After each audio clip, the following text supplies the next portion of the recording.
How did you get involved in political communications? Well, everything about politics is about good communication. So it's if you're in politics, you're in communication in one way or another. And I've always tried to live by that, whether it's policy or meeting a voter for the first time, or just talking to someone and being a representative, sort of a passive representative of a Republican or whatever it takes. I've always tried to communicate and to do so effectively. Sometimes it's challenging, but most of the time all it takes is understanding that there's another person on the other side of you, and that person has a specific agenda or a specific point of view, and it's always best to listen to folks to help get your own point across. What gave you the idea to create the David All Group? Well, there was a gap. There was no one on the conservative side of the aisle that understood, in my mind, that there was a new world out there, that we needed to be in places like YouTube and Facebook and MySpace at the time, and now Twitter and other places like that, to get a message out. I've always been convinced that Republicans have had the right message of personal responsibility, limited government, and fiscal responsibility. It's just that message wasn't getting out to the right people. So growing up in college, I was actually a Democrat. But it was because all the Republicans that I saw were, blue suit, red tie, white shirt kind of guys.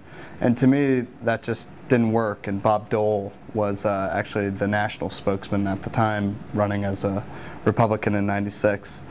And so for me, a guy like Bill Clinton, who was on MTV and Speaking to Our Generation, I mean, that was a channel that worked at the time.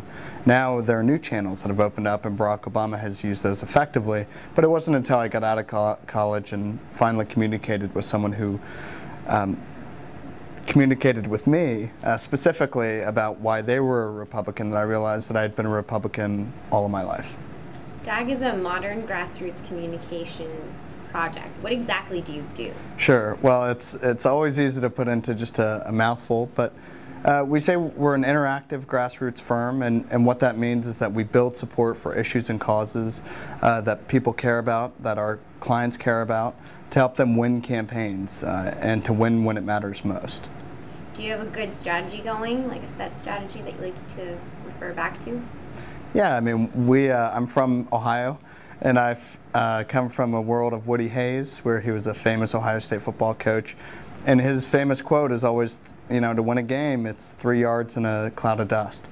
So in that regard, we focus every day on fundamentals and focus on the basics of good communication in a modern world. We don't spread ourselves too thin. We put a lot of lead on targets like Facebook and Twitter, because those are the channels that matter most right now. How did you choose the team members on DAG? Well, the team is the most important thing about DAG. We focus every day on things like honesty and transparency with our clients. And to do that, the old model was that there'd be one person who's kind of the head of it all, and he does everything, and everyone else is hidden behind a curtain.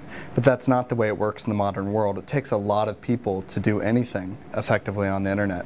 So because of that, I focus specifically on core strengths, not only of the entire organization, but of each person, individual people. So if we have a very good writer, that person is in charge of all content for our clients. Or if we have someone whose passion is video, that person is going to focus solely on video. That doesn't mean that people don't do whatever it takes, but we like to split projects up by core strengths so that ultimately you're getting a great team pushing forward on all fronts.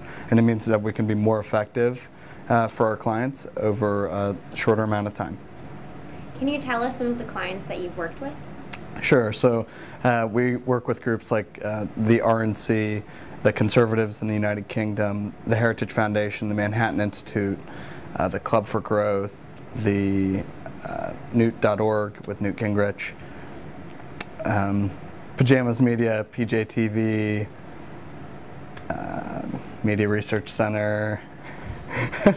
Sounds like a good group. Yeah, it's a lot, I guess. Good, you're busy. What do you see as the future of political communications, and especially for DAG? Really, the future is real-time communications. That's focusing on the live events, getting content out there right now as fast as you can. So we've recently been using Google Wave a lot, not only to collaborate within ourselves as a team, on different projects and different threads so that everyone is aware of everything that's happening at all times in real time. But also with that of our clients, bring them into the conversation, ensuring that they're aware of what we're doing, and they're helping to continue to be co-creators of great projects and fantastic initiatives that they're proud of.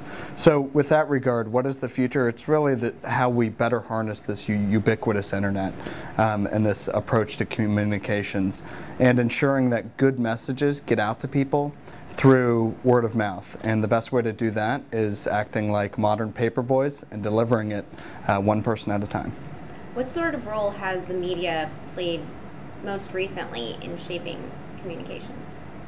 Well, the media is fascinating because they're most interested by the shiny bit of lure that you're able to put on the end of a piece of bait that's going to capture their imagination.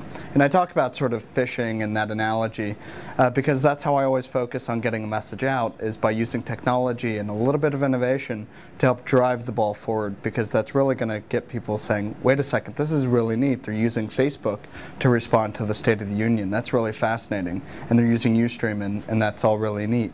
And then they end up writing all about our stories, about jobs in the economy and how Barack Obama is putting forth not such a great health care plan for America and what that could mean. If you could send one message out to young conservatives in particular, what would it be? Focus on a core strength. I mean, what you have to do to be effective at anything is to really do what you're passionate about. That's what I do every single day. I wake up every single day and I figure out a new way to help our clients win on their issues and help them communicate better and to find out new innovative ways to get a conservative message out.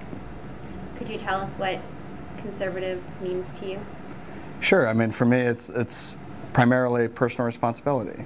It's the notion that when you wake up every single day, you're responsible for your actions, you're responsible for the actions of those that you surround yourself with, and it's about making good decisions. It's also about limiting government, limiting the size of government, but understanding specifically what that means for a small business owner and the challenges and hurdles that government actually places in the life of someone like me who owns a business.